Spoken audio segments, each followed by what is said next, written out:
Hello neighbors, it's Brad here at eTrailer, and today we're taking a look at installing the Roadmaster Diode Wiring Kit for towed vehicles on a 2019 Ford Fusion. Now this is going to be a great option for those of you that tow your vehicle more than a few times a year, because once you plug in your umbilical, you're going to have your lighting functions mimic your RV, and that's going to make it nice and easy. You can just plug in, it's going to tie into those factory wiring, and when you unplug it, it's going to go back to normal just lighting. So really, once it's installed, it's super easy, low maintenance, and it's going to keep you safe and legal, letting people know not only when you have your running lights on, but your brake lights as well as your turn signals. When flat towing your vehicle, there's going to be 5 main components that are going to be required. The first one on the vehicle side is going to be the base plate, and that attaches to the frame of the vehicle, creating a solid mounting point to attach to your tow bar. That's going to be your second component, which is going to be your connection point between the base plate and the hitch on the RV. Now your base plate will have loops for your safety chain loops, which is going to be your next component, and just in case of an accidental disconnect, it's a solid, nice, secure way to keep that attached, even if things were to fail. Now, if that was to completely catastrophically fail for whatever reason, you do have your supplemental braking system, and that slows and stops the vehicle as you apply the brakes on the RV, but also it does have this breakaway cable, so if it was to completely separate, it pulls that cable on the front here, and it's going to put the brakes on the vehicle. That way it's not rolling down the road. Now your last one that we're going to talk about here is going to be diode wiring, and that's going to take the light functions from your RV and transfer them to your vehicle, since your vehicle is kind of becoming a trailer, so you're able to get your running lights, turn signals, and brake lights just by plugging in your umbilical. Now normally you might have seen maybe some magnetic lights, but your diode wiring can also allow you to not only get the light functions but run 12-volt power through there, so it is really beneficial to go with those. Now the way that the light is going to transfer from your RV to your vehicle is just going to be this umbilical. So the 7-pole will go to your 6-pole, which you can tie your diode wiring into. And the diode wiring is also going to be used for a lot of your braking systems, so it is worth picking up. And just when you do run it, I'll give you a few tips during the install to help you along that process.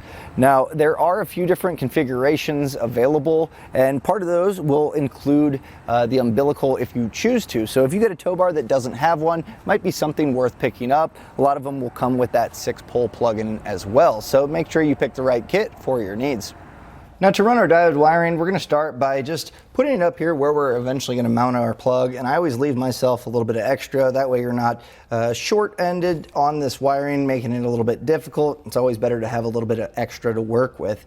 And from here I just kind of zip tied it up to our base plate and then made my way up to the engine bay. Now I've pulled an extra bit of wire here as well, and that's for a braking system. A lot of them will tie into the diode wiring, so if you have a little extra portion here, it makes it a lot easier to be able to splice into it. And you might notice I'm missing my white wire, and that's because I peeled it back to give us a ton of extra, which will come in handy when we do our jumper wire.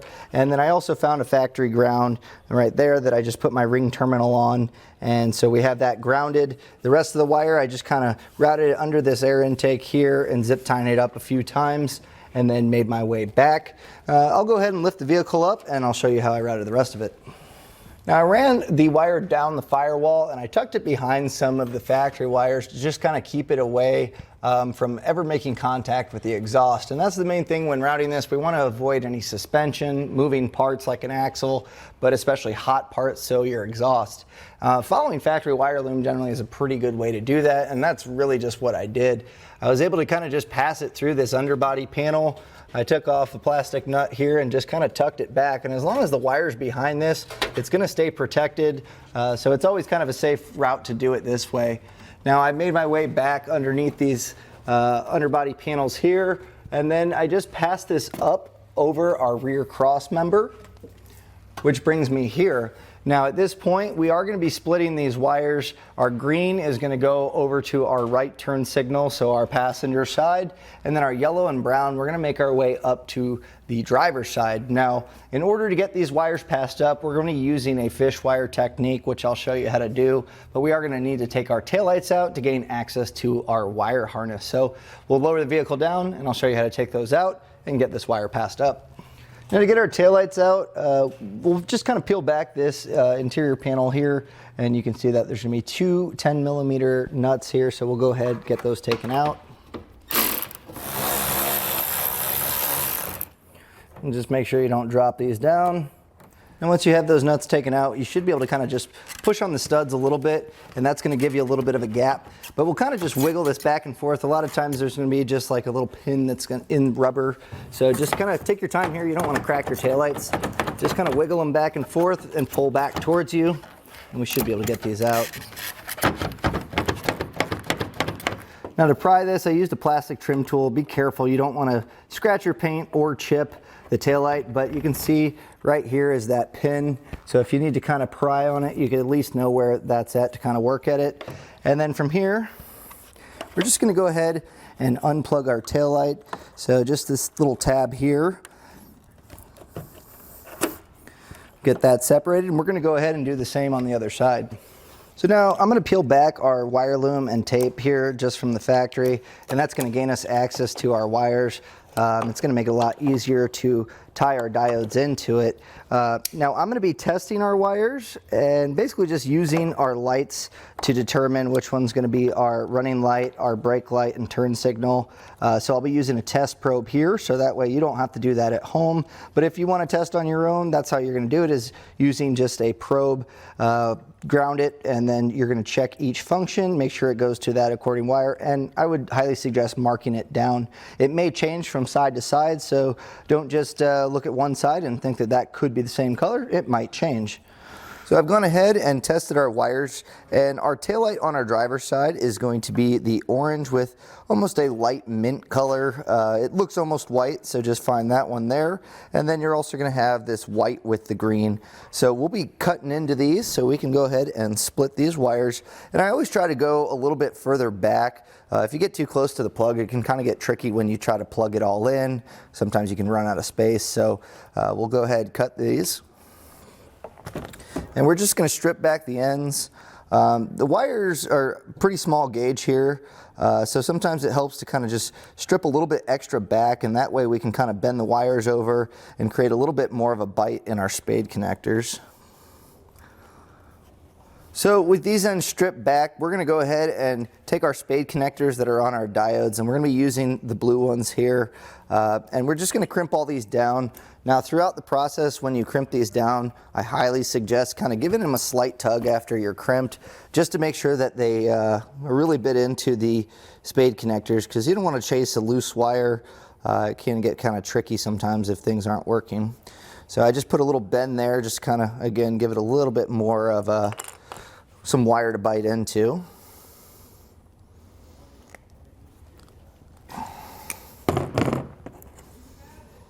And we'll just go ahead and do this on all four of the exposed wires. So what I'm going to do here is just go ahead and take our diodes, and the out is going to always face towards the plug or where the taillight's going to plug into. So we can go ahead and connect that there. So just make sure you have that corresponding color, and that pretty much just makes our factory circuit complete. So we can go ahead and do that on this one as well. Now we are going to be tying in our wires that we ran to the back. So the way that we're going to get these pulled up is going to be using a fish wire technique, where I'm using airline tube, but as long as you have something that you can kind of just pass down to the bottom to gain access to your wires, that way you can tape them on and then pull this up, making it a lot easier. So I'm going to pass this down. And that white wire that I pulled back from where we mounted our ground, all the excess here, I'm going to be pulling this up because this is going to create a jumper from this side to the other. So that's one less wire that we have to run as long as we do this all at one time. So I've gone ahead and you can see our fish wire pulled down here. Now make sure that the rest of the wire underneath is, again, not in the way of any suspension. You have your sway bar, you have your springs, you have your end links, you have your muffler. So just kind of tuck it in a nice safe place. There's this plastic panel, I just kind of ran it in there. And then we're just going to go ahead and tape this up and then pull from the top until we see our wires pull through.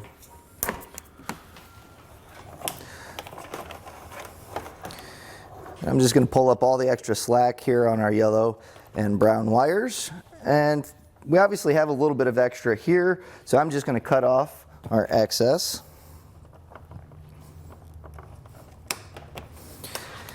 And what we're going to be doing is putting a blue spade connector on our yellow, because that's going to tie into our tail light or our turn signal, I should say. And our brown and our white, again, I mentioned these are going to jump together. So you'll see on one of your diodes there's a yellow spade connector that's going to be a larger gauge. We're going to be using that to split these together. So let's go ahead, we'll strip back the ends on all 3 wires. So we'll just twist these together. And then we're going to take our yellow spade terminal here and crimp that together. And then we can go ahead and put the blue one on our yellow wire.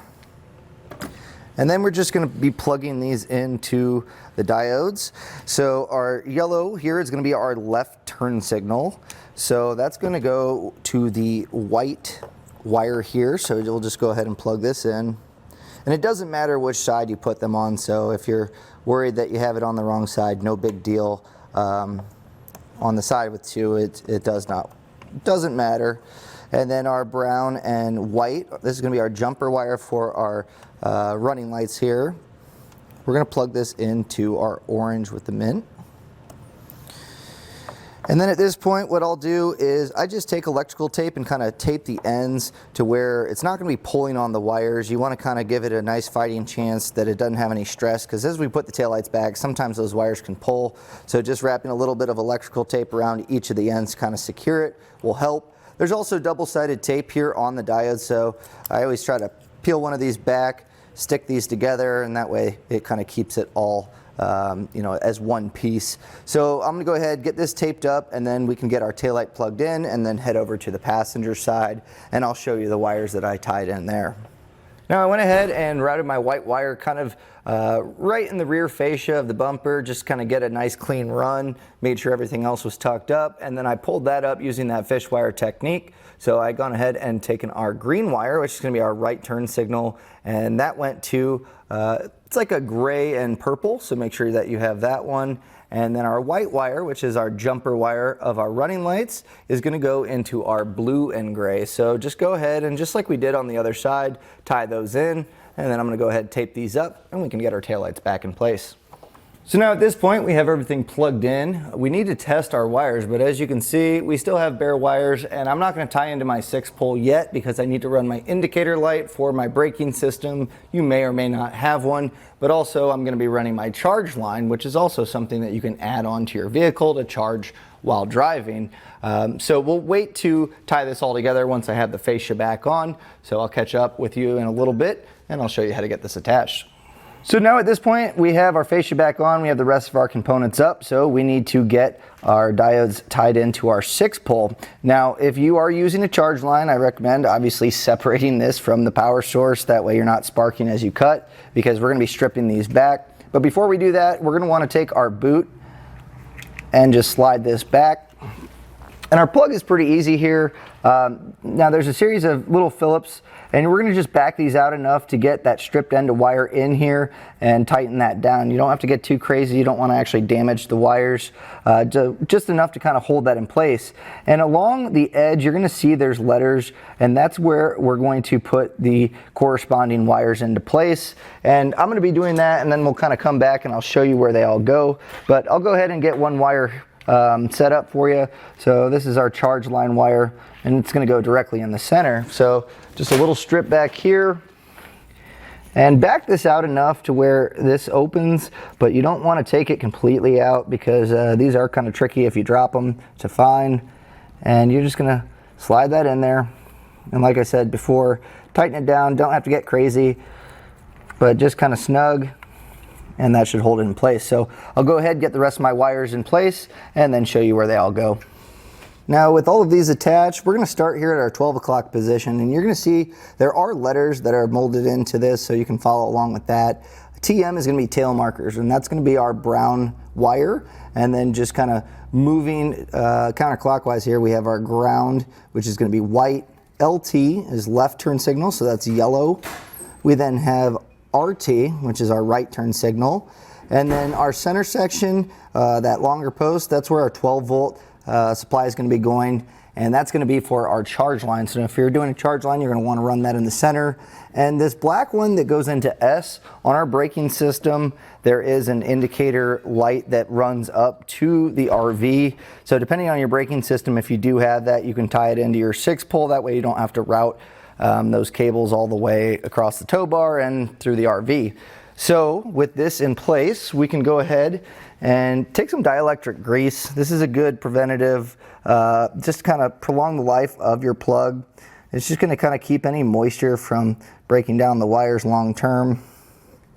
So you can go pretty heavy on this.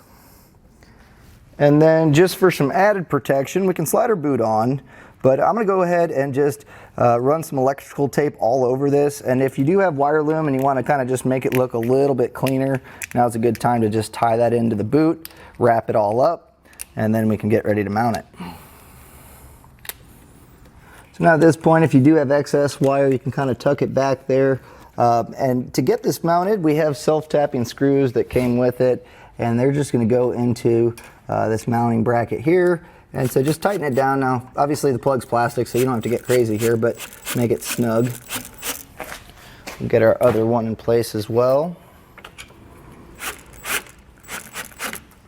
And then all that's left to do is test it. And the best way to do that is hooking up your umbilical to the RV and running through that light sequence to make sure that you're getting all your light functions on the back end of the vehicle.